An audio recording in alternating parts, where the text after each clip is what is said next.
Hello प्यारे students, एक बार और स्वागत है हमारे प्यारे सी यूट्यूब चैनल पर। मेरा नाम है रावल सिंह और बच्चों हम क्लास 12th की इलेक्ट्रोकेमिस्ट्री पढ़ रहे हैं, विद्युत रसायन पढ़ रहे हैं और ये विद्युत रसायन का सेकंड वीडियो है। पिछले वीडियो के अंदर हमने डेनियल सेल के बारे में पढ़ा था। हमने पढ़ा था डेनियल सेल की वर्किंग और कंस्ट्रक्शन कैसे होता है, उसका निर्माण कैसे होता है। हमने विद्युत रासायनिक सेल जिसमें वोल्टीय या गैल्वनी सेल और विद्युत अपघटनी सेल में अंतर देखा था। आज अपन उससे आगे आने वाली बातों के बारे में चर्चा करेंगे, जिसमें सॉल्ट ब्रिज के क्या महत्व है, इलेक्ट्रोड विभव क्या होता है, इन सभी इलेक्ट्रोड क्या होते हैं, इन सभी के बारे में चर्चा करेंगे। तो आप बिल्कुल सारी चीज़ें बहुत ही बेहतरीन तरीके से समझेंगे, ऐसी मैं उम्मीद करता हूँ। स्टार्ट करते हैं बिना टाइम वेस्ट किए। देखिए, सबसे पहले तो मैं आप लोगों को थोड़ा सा वापस रिवाइज करा देता हूँ बहुत ही ब्रीफ में कि डेनियल सेल क्या होता है। देखिए, हमने क्या किया कि दो कंटेनर लिए, दो पात्र लिए बेटा, दो पात्र जिसके अंदर हमने क्या भरा, एक के अंदर हमने ZnSO4 भरा और दूसरे के अंदर हमने क्या भरा, कॉपर सल्फेट का विलयन भरा। ये मैं थोड़ा सा शॉर्ट में आप लोगों को फटाफट बता देता हूँ ताकि आप लोग समझते रहे। ये एक्वस का मतलब यहाँ पर इसका विलयन बना रखा है जिंक सल्फेट का। अब जिंक सल्फेट आपको पता होता है क्या होता है, एक सॉल्ट होता है, एक लवण होता है और जितने भी लवण होते हैं वो विद्युत अपघटे होते हैं। कैसे होते हैं, उसको यदि आप पानी में घोलोगे, उसका एक्वस सॉल्यूशन बनाओगे तो ये विलयन के अंदर आयनों में टूट जाते हैं। मतलब कि इस विलयन के अंदर जिंक 2+ आयन है और सल्फेट के आयन है बहुत सारे, है ना। इस विलयन के अंदर अपन क्या कर देते हैं, एक जिंक की रॉड को डिप कर देते हैं, जिंक की छड़ को डिप कर देते हैं। ये छड़ किसकी है बेटा, ये जिंक की है ना। ZnSO4 के विलयन के अंदर हमने जिंक की छड़ डिप कर दी। और कॉपर सल्फेट, ये विलयन किसका है, कॉपर सल्फेट। ये मैं क्यों एक्वस लिख रहा हूँ, इसका मतलब है कि ये जो है जलीय विलयन है और इसके अंदर अपन ने एक कॉपर की रॉड को डिप कर दिया, ये कॉपर की रॉड। ऐसा हमने जो है गैल्वनी सेल या वोल्टीय सेल बनाया था, ठीक है। तो ये गैल्वनी सेल, ये गैल्वनी या वोल्टीय सेल का एग्जाम्पल है, जिसका नाम क्या है, डेनियल सेल। गैल्वनी सेल या वोल्टीय, इसको वोल्टीय सेल भी बोलते हैं। और ये एग्जाम्पल का नाम ये क्या है, डेनियल सेल है, ठीक है। डेनियल सेल, डेनियल सेल के निर्माण के बारे में हमने पढ़ा था। फिर हमने इन दोनों इलेक्ट्रोडों को एक गैल्वेनोमीटर की सहायता से आपस में कनेक्ट कर दिया, राइट। और यहाँ पर हमने क्या लगा दिया, यहाँ पर हमने एक सॉल्ट ब्रिज लगा दिया, लवण सेतु लगा दिया, ठीक है। यहाँ पर हमने एक लवण सेतु लगा दिया, ठीक है। ऐसा हमने निर्माण किया था। अब ये लवण सेतु जो होता है, इसके अंदर हम एक प्रबल विद्युत अपघटे भरते हैं। क्या भरते हैं, विद्युत अपघटे भरते हैं, ठीक है। KCl या NaCl, इस प्रकार अपन एक विद्युत अपघटे भरते हैं, विद्युत अपघटे। और ये विद्युत अपघटे भी कैसा होता है बेटा, प्रबल होता है। कैसा होता है, प्रबल होता है, ठीक है। जो आसानी से आयनों में टूट जाए, जो आसानी से आयनों में टूट जाए, ऐसा अपन विद्युत अपघटे का मतलब आप लोगों को पता होना चाहिए। 11th क्लास में भी आपने पढ़ा होगा, ठीक है। विद्युत अपघटे किसे कहते हैं, जिन्हें जल में मिलाने पर आसानी से आयनों में टूट जाए, ठीक है। जो आयनों में टूट जाता है उसे इलेक्ट्रोलाइट कहते हैं, विद्युत अपघटे कहते हैं, ठीक है, जो आयन प्रोड्यूस करते हैं, राइट। तो यहाँ पर KCl और NaCl या फिर KNO3 अपन बहुत सारे विद्युत अपघटे मिला सकते हैं। यहाँ पर स्ट्रॉन्ग इलेक्ट्रोलाइट लेते हैं, प्रबल विद्युत अपघटे लेते हैं, ठीक है।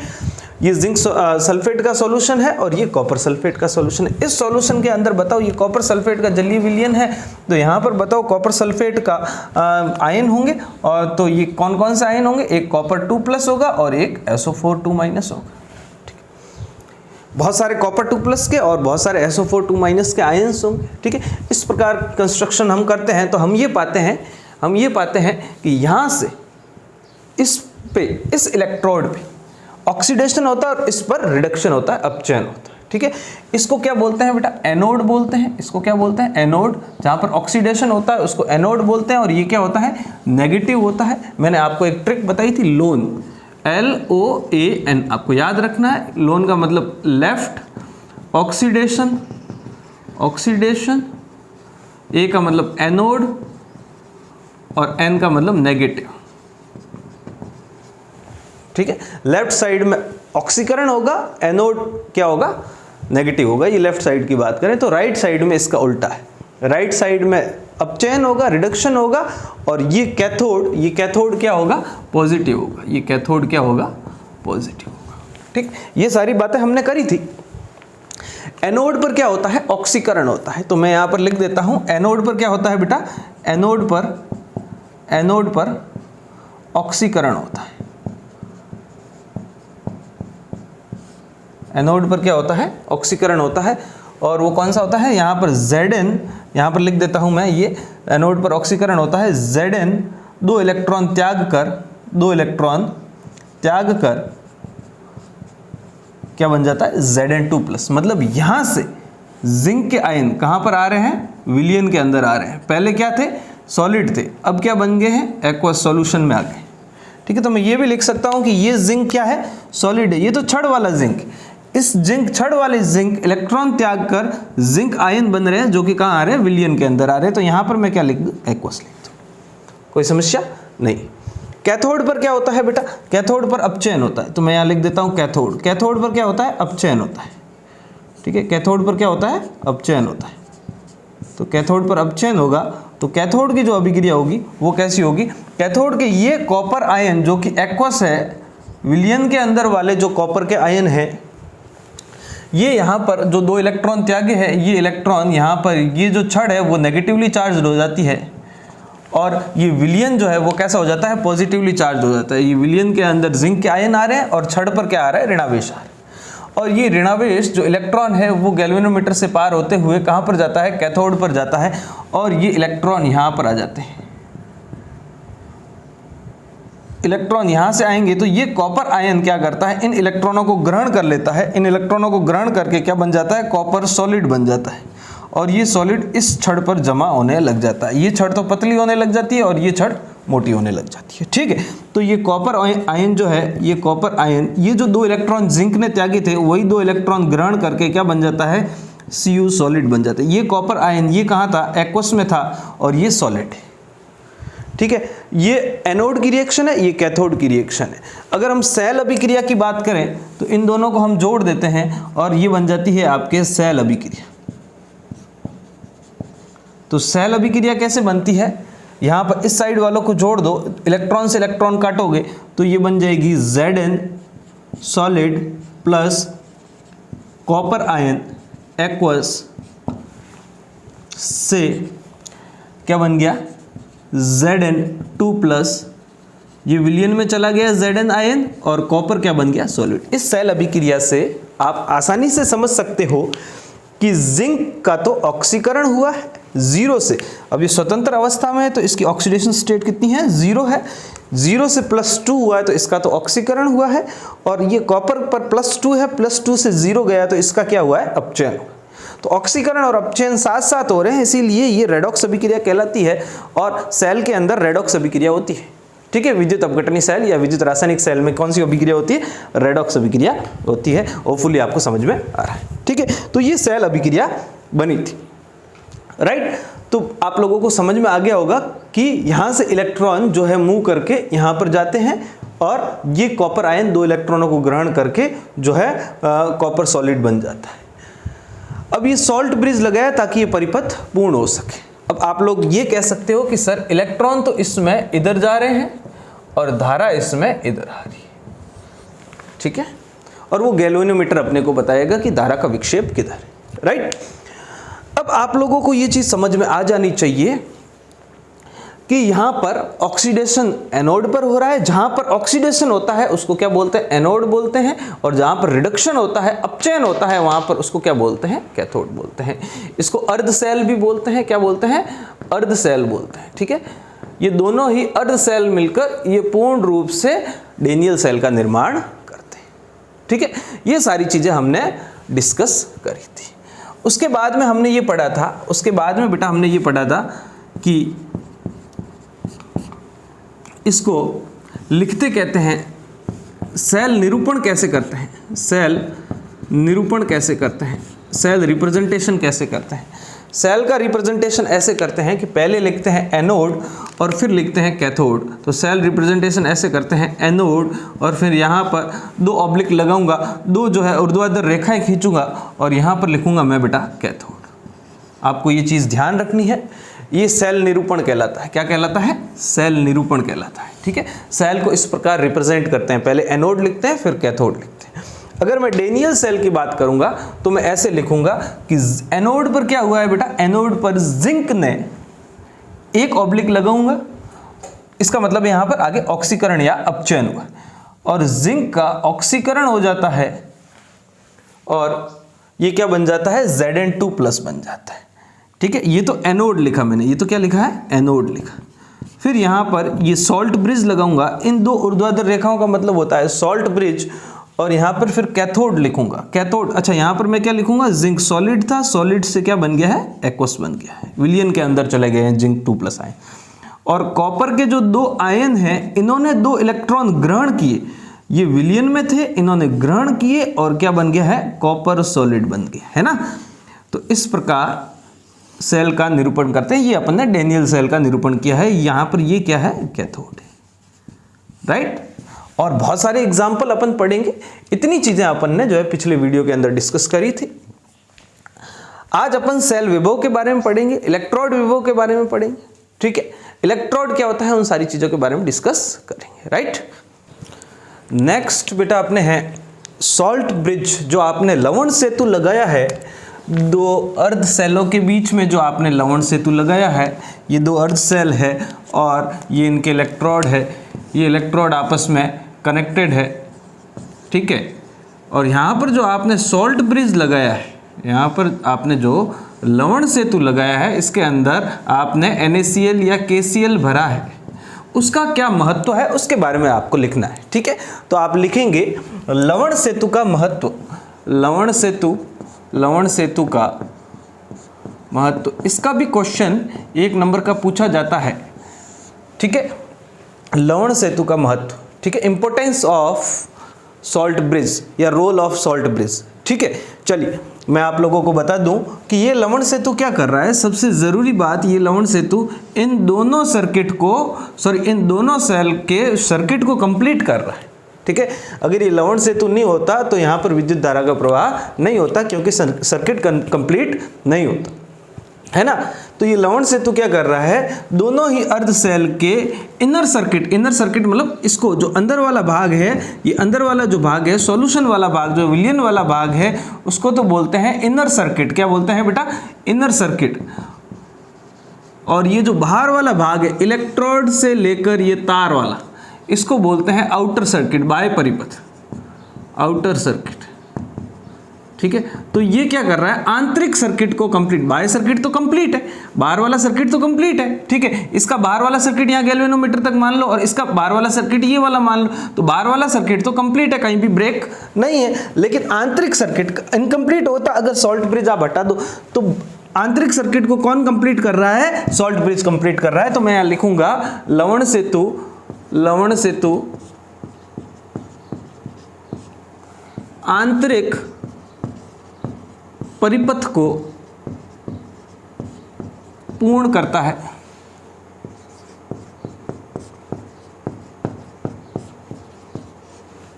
It complete inner circuit, right.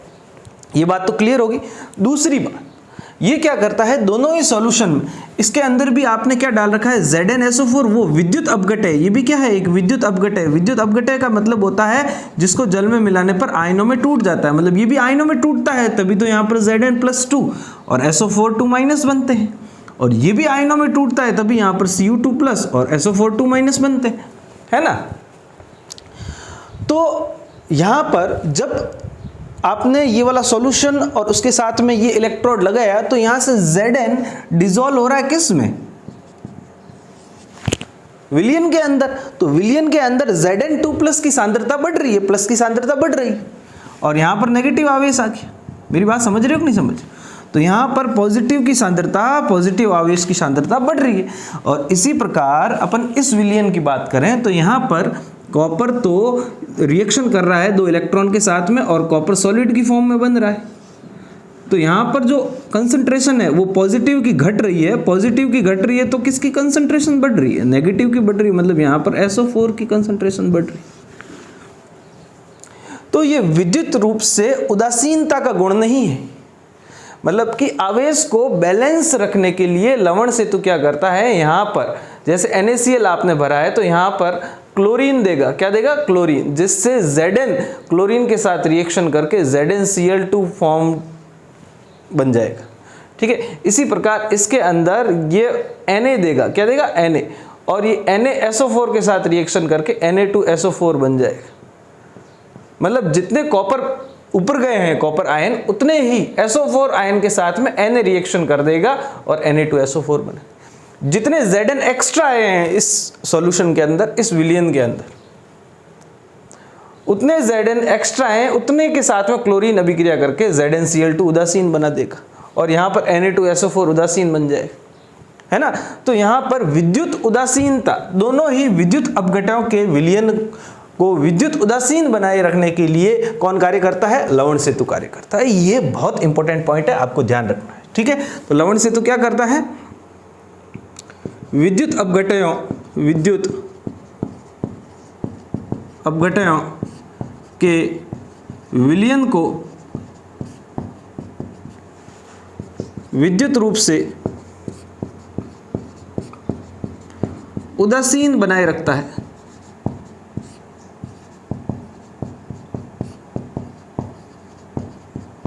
ये दो जरूरी इंपॉर्टेंस है आपके लवण सेतु के, आपको ध्यान रखने। ठीक बात है, आप इसको नोट डाउन करें।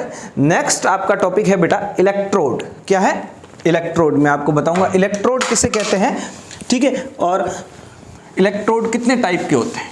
ठीक है, इलेक्ट्रोड किसे कहते हैं और इलेक्ट्रोड कितने टाइप के होते हैं। ठीक है, तो आप लोग लिखें इलेक्ट्रोड। नेक्स्ट आपका टॉपिक है इलेक्ट्रोड।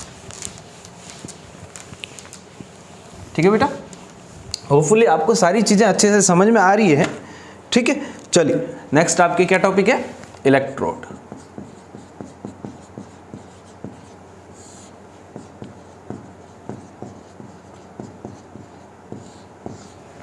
ठीक है, चलिए देखें इलेक्ट्रोड क्या होता है। आपको अच्छे से समझना है कि आउटर सर्किट क्या होता है, इनर सर्किट क्या होता है। मैं एक अर्ध सेल बना रहा हूं, उससे आपको इलेक्ट्रोड समझाने की कोशिश करूंगा। ये मैंने एक यहां पर पात्र लिया और उसके अंदर मैंने एक सॉल्यूशन भर दिया। उसके अंदर मैंने क्या किया, एक सॉल्यूशन भर दिया। ठीक है, ये मैंने भाई साहब इसके अंदर सॉल्यूशन, बोलो यार आपको समझ में आ रही है कि नहीं आ रही। ठीक है, इसके अंदर मैं क्या करता हूं, एक मैंने रॉड डिप कर दी, एक मैंने छड़ डाल दी। ठीक, अब ये रॉड क्या कर रही है, यहां पर किससे कनेक्ट है, आगे एक वायर के थ्रू किससे कनेक्ट है, गैल्वेनोमीटर या वोल्ट मीटर या एमीटर या पोटेंशियोमीटर, जो भी आप लगाना चाहो उससे कनेक्ट है। ठीक है, और आगे एक वायर और है और जो कि दूसरे इलेक्ट्रोड से कनेक्ट है, और ये दूसरा सॉल्यूशन है, दूसरा अर्ध सेल है। यहां पर अपन ने एक अर्ध सेल लेकर अपन समझ रहे हैं कि इलेक्ट्रोड होता क्या है। देखो इलेक्ट्रोड क्या होता है, ये इनर सर्किट है, ये वाला जो सॉल्यूशन वाला भाग है, ये कौन सा सर्किट, इनर सर्किट है। मैं इसको हिंदी में लिख रहा हूं आंतरिक परिपथ है। ये क्या है बेटा, आंतरिक परिपथ है। ठीक है, और जो ये इलेक्ट्रोड से लेकर तार जो आगे जा रही है, इसको बोलते हैं आउटर सर्किट, या फिर मैं हिंदी में लिख रहा हूं बाह्य परिपथ। ये क्या है, बाह्य परिपथ। आपको समझ में आ गया। ये सॉल्यूशन वाला भाग को क्या कहलाता है, आंतरिक परिपथ कहलाता है, और इलेक्ट्रोड और तार वाला भाग क्या कहलाता है, बाह्य परिपथ।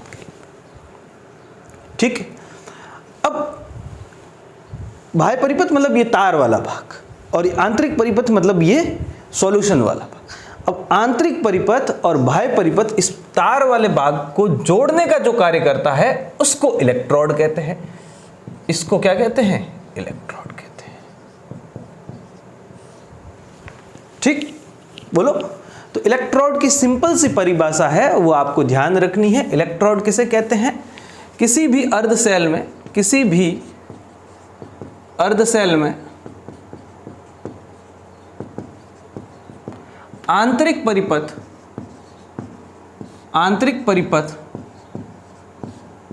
व बाह्य परिपथ को परिपथ को एक चालक, अब ये चालक कंडक्टर होना चाहिए, तभी तो ये जुड़ेगा, तब इलेक्ट्रॉनों का स्थानांतरण होगा। ठीक है, तो ये कैसा होना चाहिए? कंडक्टर होना चाहिए। परिपथ को एक चालक, ये चालक रॉड भी हो सकता है, वायर भी हो सकता है, चालक द्वारा जोड़ा जाता है, जिसे क्या बोलते हैं? इलेक्ट्रोड बोलते हैं।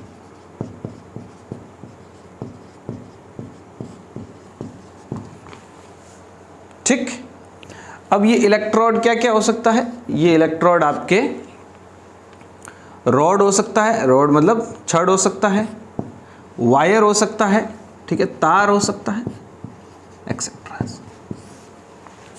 ठीक, तो आपको ये सारी चीजें समझ में आ गई होगी होपफुली कि इलेक्ट्रोड किसे कहते हैं। ठीक है, इलेक्ट्रोड क्या होता है? जो बाह्य परिपथ और आंतरिक परिपथ को आपस में जोड़ने का कार्य करता है, बस इतना ही। ठीक है, अब मैं आपको समझा रहा हूं कि इलेक्ट्रोड कितने प्रकार के होते हैं, टाइप्स ऑफ इलेक्ट्रोड, इलेक्ट्रोडों के प्रकार। ठीक, तो आप लोग लिख सकते हैं इलेक्ट्रोडों के प्रकार, इलेक्ट्रोडों के प्रकार। बेसिकली दो टाइप के इलेक्ट्रोड होते हैं, एक होते हैं सामान्य इलेक्ट्रोड और दूसरे होते हैं अक्रिय इलेक्ट्रोड। सामान्य इलेक्ट्रोड और दूसरे कौन से होते हैं बेटा? अक्रिय इलेक्ट्रोड। सामान्य इलेक्ट्रोड व दूसरे होते हैं अक्रिय इलेक्ट्रोड। ठीक है, अक्रिय इलेक्ट्रोड। ठीक, अब देखो सामान्य इलेक्ट्रोड क्या होते हैं, पहले इसके बारे में समझते हैं, फिर मैं आपको अक्रिय इलेक्ट्रोड के बारे में समझाऊं। बहुत ही बेसिक इंफॉर्मेशन है, बहुत ही थ्योरेटिकल पार्ट है, आपको ये समझना जरूरी है, तब आगे आप बहुत अच्छी प्रॉब्लम्स कर पाओगे, न्यूमेरिकल्स कर पाओगे, कॉन्सेप्ट आपके बहुत स्ट्रांग हो जाएंगे। मैं आपको बहुत ही डीपली लेके चल रहा हूँ। ठीक है, चलिए सामान्य इलेक्ट्रोड, सबसे पहले अपन बात करते हैं सामान्य इलेक्ट्रोड के बारे में। ठीक है, तो आप लोग सबसे पहले हेडिंग डाल सकते हो सामान्य, नॉर्मल इलेक्ट्रोड, सामान्य इलेक्ट्रोड। देखो सामान्य इलेक्ट्रोड में क्या होता है कि यहां पर या तो ऑक्सीडेशन होगा इलेक्ट्रोड पर या रिडक्शन होगा, या तो ऑक्सीडेशन होगा या फिर रिडक्शन होगा, उसे जो है सामान्य इलेक्ट्रोड कहते हैं। ठीक है, देखिए मेरी बात को ध्यान से समझना। मैंने एक पात्र लिया और इस पात्र के अंदर एक सॉल्यूशन भरा, मान लेते हैं मैंने यहाँ पर ZnSO4 पर। ठीक है, और ZnSO4 के यहाँ पर मैं क्या लिख दूँ? एक्वस। ठीक, और इसके अंदर मैंने डिप कर दी Zn की रॉड। ठीक है, Zn की रॉड डिप कर दी और ये सॉलिड। इसको बोलते हैं सामान्य इलेक्ट्रोड, मतलब कि जो आपने विलयन लिया उसी की धातु का प्लेट या धातु का आपको ये रॉड लेना पड़ेगा। ठीक है, जो आपने विलयन लिया है उस विलयन में जो धातु उपस्थित है उसी धातु की अगर आप रॉड लेओगे तो उसे सामान्य इलेक्ट्रोड कहेंगे, और इस पर या तो ऑक्सीडेशन होगा या रिडक्शन होगा। हालांकि कोई भी इलेक्ट्रोड हो उस पर ऑक्सीडेशन या रिडक्शन दोनों में से कोई एक होगा। राइट, तो सामान्य इलेक्ट्रोड में क्या होता है, ध्यान रखना है कि अच्छा इस सामान्य इलेक्ट्रोड को मैं एक और नाम बोल सकता हूं, क्या? इसको मैं बोल सकता हूं धातु आयन इलेक्ट्रोड। धातु आयन इलेक्ट्रोड, आप ध्यान रखना, मतलब कि ये धातु और इसके अंदर क्या है? धातु के आयन है। मतलब ZnSO4 का मतलब यहाँ पर क्या है बेटा? Zn2+ है, बोलो भाई, और SO4 2-। ठीक है, तो ये धातु के आयन और धातु का जो इलेक्ट्रोड होता है उसको बोलते हैं सामान्य इलेक्ट्रोड। मतलब कि सामान्य इलेक्ट्रोड में ये कंपलसरी शर्त है कि अगर आपने जो सॉल्यूशन लिया है उसी सॉल्यूशन का आपको जो है इलेक्ट्रोड लेना पड़ेगा, उसी सॉल्यूशन की जो धातु है उसी धातु की अगर आप छड़ लोगे तो ये सामान्य इलेक्ट्रोड कहलाएगा। राइट, क्लियर है? ठीक है, तो इसके अंदर ऑक्सीडेशन भी हो सकता है और इसके अंदर रिडक्शन भी हो सकता है। ठीक, अगर मैं बात करूं सामान्य इलेक्ट्रोड में एनोड पर, अगर इसको एनोड की भांति अपन व्यवहार करेंगे तो इस पर क्या होगा बेटा, इस पर क्या होगा, ये मेटल है, कोई Zn जरूरी नहीं है Zn ही हो, वो डेनियल सेल में होता है, ठीक है। चलिए एनोड की बात करें अपन, तो एनोड पर क्या होगा कि ऑक्सीडेशन होगा, ये वाला मेटल, इसको अगर मैं Zn की जगह मेटल को M मान लूं और इसको मैं मान लेता हूं Mn+, क्या मान लेता हूं Mn+, मतलब कि n+ इलेक्ट्रॉन, सॉरी n+ इस पर आवेश, ठीक है, राइट। तो M यहां पर कितने इलेक्ट्रॉन त्यागेगा कि n+ बनेगा, n इलेक्ट्रॉन त्यागेगा, ठीक है। तो एनोड पर कौन सी रिएक्शन होगी बताओ, एनोड पर रिएक्शन होगी M सॉलिड है, धातु है, और इसने कितने इलेक्ट्रॉन त्यागे, n इलेक्ट्रॉन त्यागे, n इलेक्ट्रॉन त्यागने पर ये क्या बन गया, Mn+ बन गया, सॉरी Mn+ बन गया, प्लस n इलेक्ट्रॉन, ठीक है। ये 1+, 2+, 3+, कितने भी हो सकते हैं, राइट। तो एनोड पर क्या हो रहा है, ऑक्सीडेशन हो रहा है। अगर इसको मैं निरूपित करना चाहूं तो मैं ऐसे करूंगा, M सॉलिड एक डंडा और Mn+, और यहां पर क्या है, ये एक्वस में चला गया है, ठीक। पहले क्या था, ठोस अवस्था में था और फिर विलयन में चला गया है ऑक्सीकरण होकर, और यहां पर इस रॉड पर क्या आगे होंगे, इलेक्ट्रॉन्स आगे होंगे, ये इलेक्ट्रॉन्स आगे जाएंगे और विद्युत धारा का प्रवाह करेंगे, ठीक है। ये सामान्य इलेक्ट्रोड की बात कर रहे हैं, जिसपे एनोड पर क्या होता है, एनोड पर ऑक्सीडेशन होता है। अगर मैं कैथोड पर बोलूं कि भैया ये क्या है, आपने ये तो यहां पर M सॉलिड, M धातु ली है अपन ने, कौन सी, M मेटल ली, ठीक है। तो इसने n इलेक्ट्रॉन त्याग कर क्या बन रहा है, ये Mn+ बन रहा है, और इसके अंदर भी इसी के आयन है, इस सॉल्यूशन के अंदर, ये जो आपने विलयन लिया, इस विलयन के अंदर भी क्या है, Mn+ है, ठीक है, Mn+, ठीक है, धातु के आयन है। अगर मैं बात करूं कैथोड पर क्या होगा बेटा, तो कैथोड पर क्या होगा, आप लोग बताओगे मुझे, कैथोड पर क्या होगा कि यही M आगे जाकर, अगर कैथोड की बात करें तो कैथोड पर जो इलेक्ट्रॉन आएंगे, अब इलेक्ट्रॉन कैथोड पर तो आएंगे, अब वो इलेक्ट्रॉन क्या करेंगे, इस जो विलयन के अंदर उपस्थित आवेश है उसके साथ में अभिक्रिया करके जो है ठोस धातु का निर्माण कर देंगे, ठीक है। तो अपचयन होगा, एनोड पर ऑक्सीकरण होगा और कैथोड पर क्या होगा, कैथोड पर अपचयन होगा। यहाँ पर ऑक्सीकरण हुआ और यहाँ पर क्या होगा, अपचयन। तो आप लोग मुझे बताओगे यहाँ पर मैं क्या रिएक्शन लिखूं, Mn+ और ये n इलेक्ट्रॉन गेन करके, ग्रहण करके क्या बन जाएगा, M सॉलिड बन जाएगा। ये क्या है, एक्वस है। तो ये तो कहलाता है बेटा सामान्य इलेक्ट्रोड, क्या कहलाता है, अगर मेरे को कैथोड का निरूपण करना है अगर सेपरेटली, तो मैं कैसे करूंगा कि यहाँ पर पहले Mn+ था, एक खड़ा डंडा, और उस पर यहाँ पर क्या लिखूंगा, M सॉलिड, यहाँ पर क्या है, एक्वस, ठीक है। मतलब कि n+ से M0 बना है, मतलब क्या हुआ है, ये अपचयन हुआ है, क्या हुआ है, अपचयन। यहाँ पर M0 से +n बना है, तो यहाँ पर क्या हुआ है, ऑक्सीकरण हुआ, ठीक। चलिए, तो ये तो बात करी अपन ने सामान्य इलेक्ट्रोड की, जिसका यूज अपन 95% इस जो है टॉपिक के अंदर करें। अब आगे अपन बात करेंगे अक्रिय इलेक्ट्रोड या हाइड्रोजन इलेक्ट्रोड की, वो भी बहुत इंपॉर्टेंट है, आपको समझने की आवश्यकता है, ठीक। चलिए, तो नेक्स्ट आप टॉपिक डाल सकते हैं अक्रिय इलेक्ट्रोड। अक्रिय इलेक्ट्रोड नंबर 2 क्या है, अक्रिय इलेक्ट्रोड।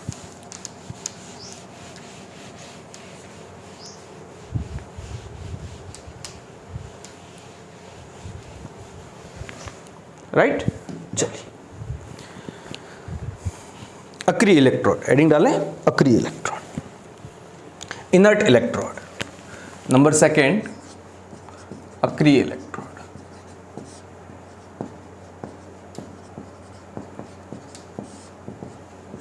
देखिए अक्रिय इलेक्ट्रोड क्या होता है, पहले अपन इसका एक मस्त सा डायग्राम बनाते हैं, एक बढ़िया सा डायग्राम बनाते हैं।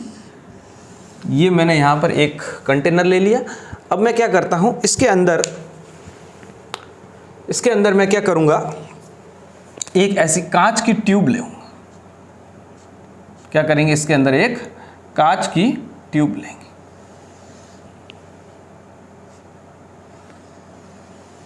ये मैंने इसके अंदर एक कांच की ट्यूब ले ली, ठीक। अब इस कांच की ट्यूब के अंदर अपन एक प्लेटिनियम की वायर रखेंगे। क्या करेंगे? प्लेटिनियम की वायर रखेंगे, ठीक। और इस वायर के यहाँ पर अंतिम सिरे पर प्लेटिनियम की ही एक चकती प्लेट लगा देंगे। ये हमने एक प्लेटिनियम की चकती लगा दी, ठीक।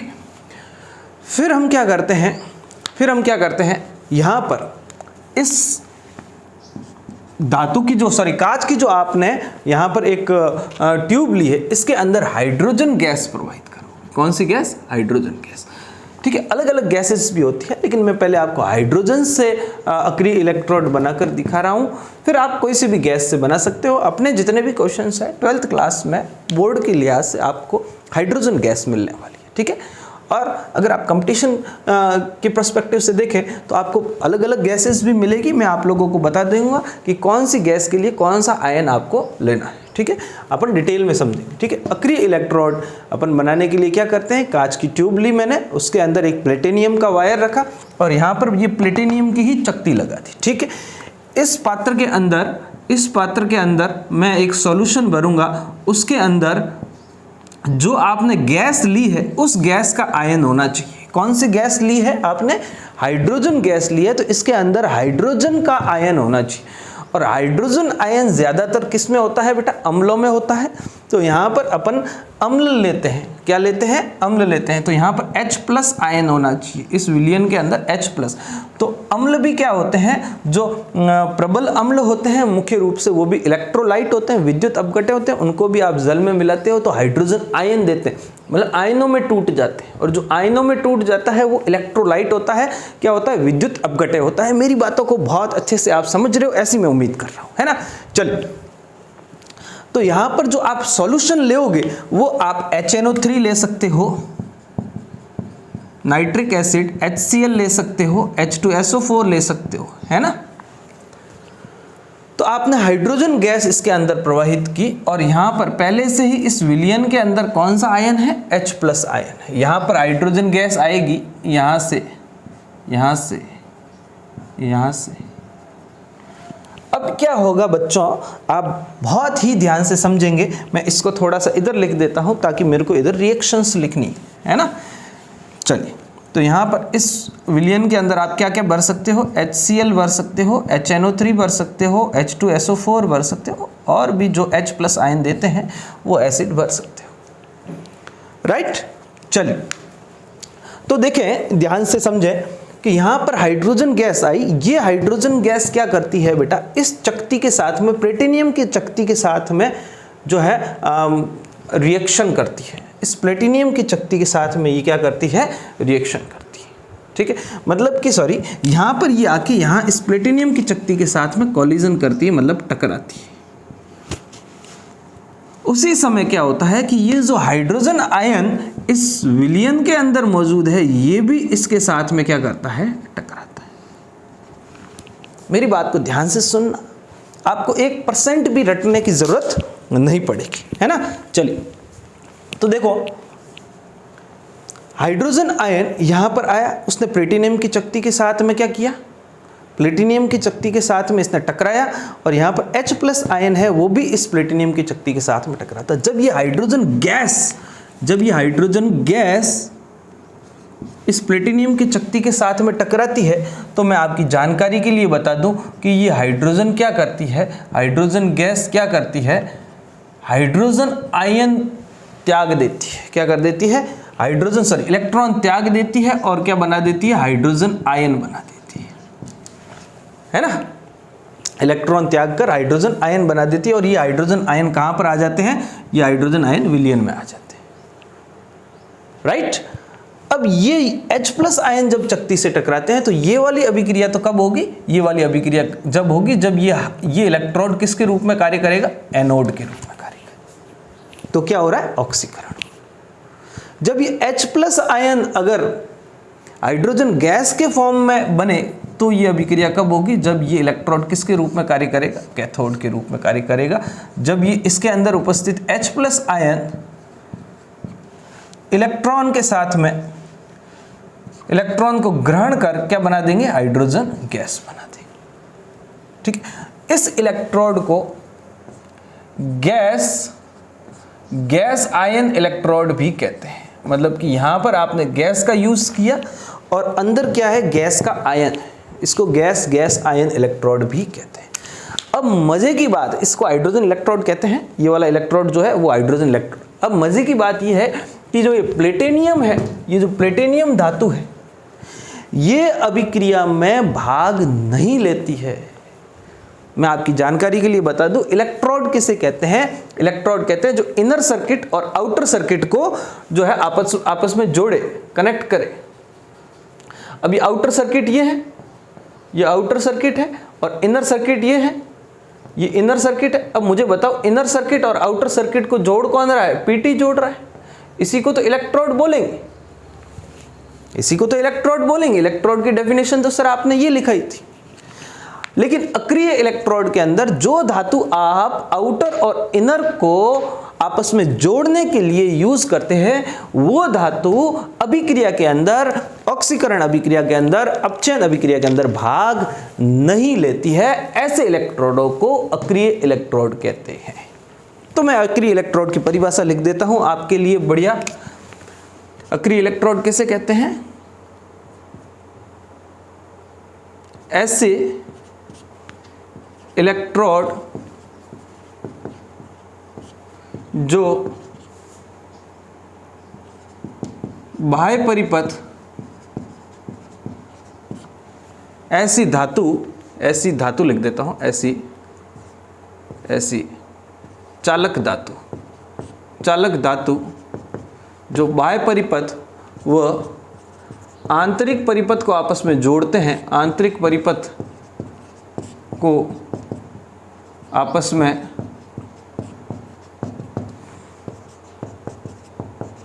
जोड़ते हैं, लेकिन अभिक्रिया में भाग नहीं लेते हैं। अक्रिय, जो क्रिया नहीं करते हैं, अक्रिय इलेक्ट्रोड कहलाते हैं। अक्रिय इलेक्ट्रोड कहलाते हैं। और इसका एग्जाम्पल मैं क्या लिखूंगा बेटा? इसका एग्जाम्पल लिखूंगा प्लेटिनियम वायर। क्या? Platinum wire. और इस पूरे इलेक्ट्रोड को क्या बोलते हैं? हाइड्रोजन इलेक्ट्रोड बोलते हैं। क्या बोलते हैं? हाइड्रोजन इलेक्ट्रोड बोलते हैं। ये मैं आगे और सिखाऊंगा जब मानक हाइड्रोजन इलेक्ट्रोड लेंगे। अभी तो आपको ये समझना है कि अक्रिय इलेक्ट्रोड कैसे बनाया हमने। अक्रिय इलेक्ट्रोड के लिए हमने कांच की ट्यूब ली, जिसके अंदर एक गैस प्रवाहित की, और उसी गैस का हमने आयन रखा। ठीक है, यहाँ पर एक प्लेटिनियम का वायर होता है जो कि आउटर और इनर सर्किट को कंप्लीट करता है।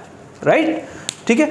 तो जब एनोड पर अभिक्रिया, एनोड के रूप में ये काम करेगा, मतलब कि यहाँ पर अगर अभिक्रिया हाइड्रोजन गैस इलेक्ट्रॉन को त्याग कर H+ आयन बना रही है, तो ये एनोड के रूप में कार्य करेगा। यदि यहाँ पर H+ आयन इलेक्ट्रॉन ग्रहण करके हाइड्रोजन गैस बना रहा है, तो ये कैथोड की तरह कार्य करेगा। राइट, तो ये जो प्लेटिनियम है, ये इस अभिक्रिया में भाग नहीं लेता है, अक्रिय रूप में कार्य करता है। तो ऐसे इलेक्ट्रोड को अक्रिय इलेक्ट्रोड या इनर्ट इलेक्ट्रोड कहते हैं। होपफुली आपको अच्छे से समझ में आ रहा है ना। और इसका एग्जाम्पल क्या है? Platinum wire. अब इसको जो प्रदर्शित करने का तरीका जो होता है, अब यहाँ पर देखें, सामान्य इलेक्ट्रोड में, सामान्य इलेक्ट्रोड किसे कहते हैं? मैं यहाँ पर वापस लिख देता हूँ, जो ऐसी धातु, ऐसे इलेक्ट्रोड जो, ऐसे धातु या ऐसे इलेक्ट्रोड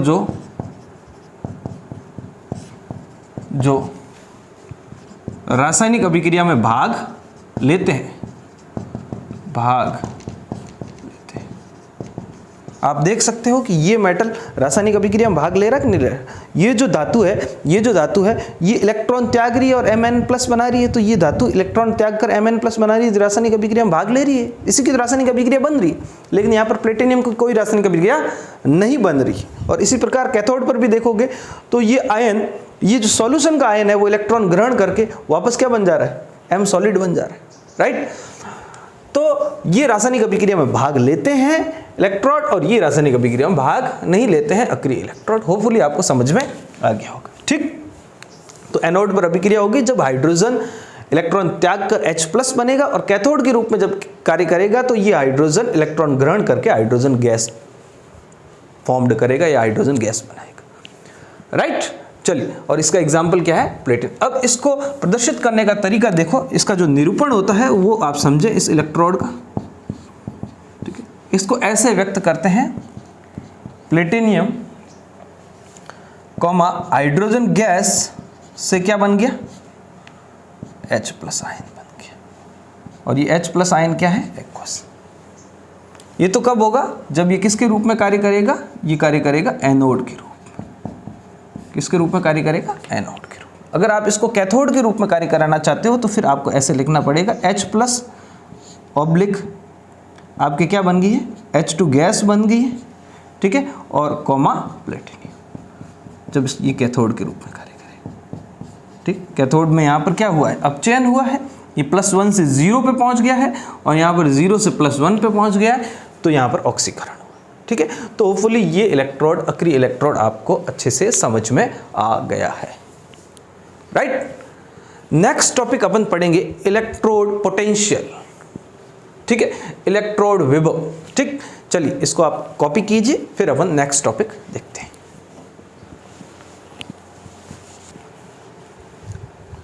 यस, नेक्स्ट टॉपिक है आपके इलेक्ट्रोड पोटेंशियल, ठीक है, इलेक्ट्रोड विभव, हिंदी में बोलेंगे इलेक्ट्रोड विभव। देखिए बेटा, इलेक्ट्रोड विभव क्या होता है, ठीक। अगर मैं इलेक्ट्रोड विभव की बात करूं तो मैं आप लोगों के लिए पहले एक छोटा सा डायग्राम बना देता हूं। यहां पर मैंने एक, अब अपन सामान्य इलेक्ट्रोड ही यूज करेंगे, ठीक।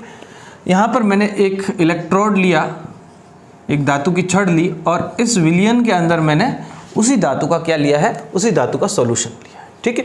चलिए अपन देख लेते हैं, यहाँ पर मैंने ZnSO4 लिया है, ठीक है, एक्वस सॉल्यूशन, और ये धातु की छड़ जो है वो किसकी है? Zn की।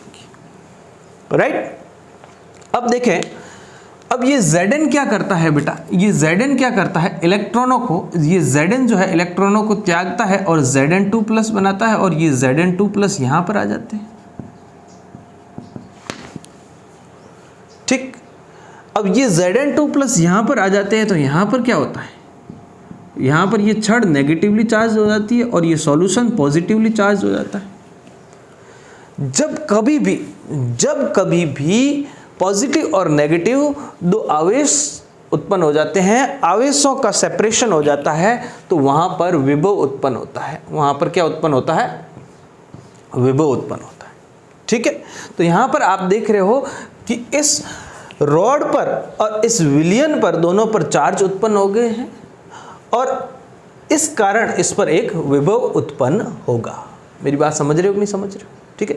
अगर यहाँ पर ऑक्सीकरण होगा तो उस विभव को ऑक्सीकरण विभव बोलेंगे, और अपचयन होगा तो उस विभव को अपचयन विभव बोलेंगे। तो विभव को दो भागों में बांटा जाता है, एक ऑक्सीकरण विभव, अगर ऑक्सीकरण हो रहा है इलेक्ट्रोड पर तो उसका जो विभव आएगा उसको क्या बोलेंगे? ऑक्सीकरण विभव। और यदि इलेक्ट्रोड पर क्या हो रहा है, अर्ध सेल पर अपचयन हो रहा है, तो उसको अपचयन विभव बोलेंगे। अगर इलेक्ट्रोड पर अपचयन हो रहा है तो उस पर जो विभव उत्पन्न होगा उसको क्या बोलेंगे? अपचयन विभव बोलेंगे। पूरा खेल यहाँ पर गैल्वेनिक सेल के अंदर इलेक्ट्रोड पोटेंशियल, इलेक्ट्रोड विभव का ही है। इसको आपको बहुत अच्छे से समझने की जरूरत है ना। चलिए मेरी बात को ध्यान से सुने। यहाँ पर देखिए, ये जिंक यहाँ पर Zn2+ में कन्वर्ट होगा, और उसी समय मेरी बात को ध्यान से सुनना, ये वास्तव में ये अभिक्रिया ऐसी होती है, आपको ये समझना है, लेकिन आपको जो है कॉन्सेप्ट जो है आपका क्लियर रखना है। ये Zn जो है ना, Zn2+ के अंदर कन्वर्ट होता है, उसी समय इसके जो आयन है, विलयन के जो आयन है, वो इलेक्ट्रॉनों को ग्रहण करके वापस Zn बनाते हैं। ये थोड़ा कंफ्यूजिंग है, लेकिन आपको समझना है, ठीक है। नहीं तो फिर इसका एक दूसरा तरीका है, वो भी मैं बताऊंगा। यहाँ पर जो Zn, इसकी छड़ पे जो Zn है, जो धातु है, ये इलेक्ट्रॉन को त्याग कर Zn2+ बना रहा है, और विलयन का जो Zn है उसी समय इलेक्ट्रॉनों को ग्रहण करके वापस Zn बन रहा है। अब अगर अभिक्रिया की दर ज़्यादा है, मतलब Zn से Zn2+ बनने की दर ज़्यादा है, Zn से Zn2+ बनने की दर ज़्यादा है और Zn2+ से Zn बनने की दर कम है, तो इस इलेक्ट्रोड पर क्या होगा, ऑक्सीकरण होगा, और इसीलिए इसको अपन क्या बोलेंगे, एनोड बोलेंगे।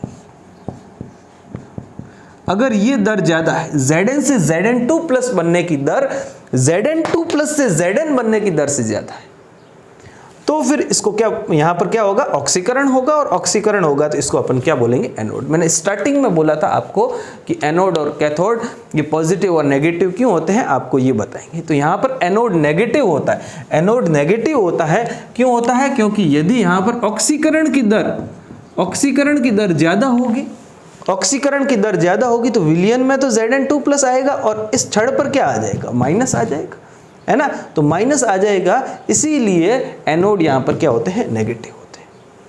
ठीक है, अब अगर अपन बात करें तो एक साम्य अवस्था आ जाएगी, एक साम्य अवस्था आ जाएगी। एक साम्य अवस्था पर अब जितने Zn से Zn2+ बनेंगे उतने ही Zn2 से Zn बनेंगे एक साम्य अवस्था पर, और उस अवस्था पर देखेंगे कि ज़्यादा कौन बने, ज़्यादा Zn से Zn2+, मतलब भारी कौन, जो भारी होगा उसी के आधार पर ऑक्सीकरण और अपचयन। यदि Zn2+ से Zn बनने की दर ज़्यादा है एक साम्य अवस्था पर, तब तो हम बोलेंगे कि यहाँ पर क्या हो रहा है, अपचयन हो रहा है। अगर Zn से Zn2+ बनने की दर ज़्यादा है तो अपन बोलेंगे ऑक्सीकरण हो रहा है ना।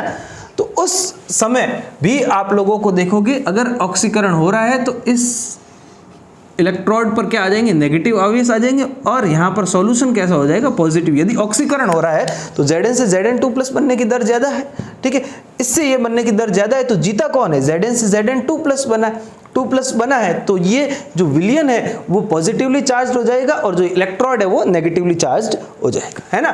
तो यहाँ पर चार्ज का सेपरेशन हो गया। चार्ज का सेपरेशन होने की वजह से क्या उत्पन्न होता है, विभव उत्पन्न होता है। ठीक है, तो मैं यहाँ पर लिख रहा हूँ विभव किसे कहते हैं, यहाँ पर इलेक्ट्रोड विभव किसे कहते हैं, अर्ध सेल में ऑक्सीकरण या ऑक्सीकरण या अपचयन होने से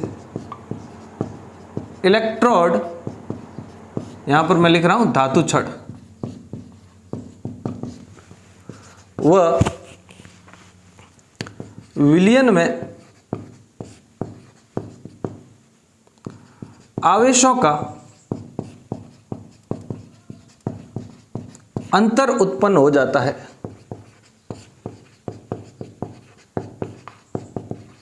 जिससे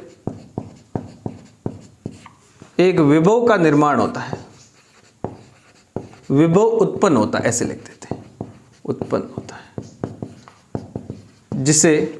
जिसे क्या बोलेंगे बेटा, जिसे इलेक्ट्रोड विभव बोलेंगे, जिसे इलेक्ट्रोड विभव कहते हैं। ये कितने प्रकार का होता है, ये 2 प्रकार का। यदि ऑक्सीकरण होगा तो उसको ऑक्सीकरण विभव बोलेंगे। यदि Zn से Zn2+ बनने की दर ज्यादा है तो ऑक्सीकरण होगा, तब इसको ऑक्सीकरण विभव बोलेंगे। और Zn2+ से Zn ये वाली दर ज्यादा है तब तो ऑक्सीकरण होगा, और ये वाली दर अगर ज्यादा है, ये अगर जीत रहा है तो क्या होगा, अपचयन होगा। ठीक है, मेरी बात समझ रहे हो, जो कि कॉपर में होता है, इसमें नहीं होता है ना। चलिए, तो ऑक्सीकरण विभव कब होगा, जब अर्ध सेल पर क्या हो रहा हो, जब पूरे अर्ध सेल पर ऑक्सीकरण, तो जो विभव उत्पन्न होगा वो क्या कहलाएगा, ऑक्सीकरण। और अपचयन विभव कब बोलेंगे इसको, जब इलेक्ट्रोड या अर्ध सेल पर क्या हो बेटा, अपचयन भारी हो, तब जो विभव उत्पन्न होगा उसे क्या बोलेंगे, अपचयन। तो आज की क्लास में इतना ही। होपफुली आपको जो पढ़ाया है बहुत ही अच्छे से आपको समझ में आया है। नेक्स्ट क्लास में हम मानक इलेक्ट्रोड विभव और नैनसर्ट इक्वेशन वगैरह आगे की चीजें देखेंगे। आपको सारी चीजें समझ में आई होगी ऐसी मैं उम्मीद करता हूं। बहुत बहुत धन्यवाद। Thank you.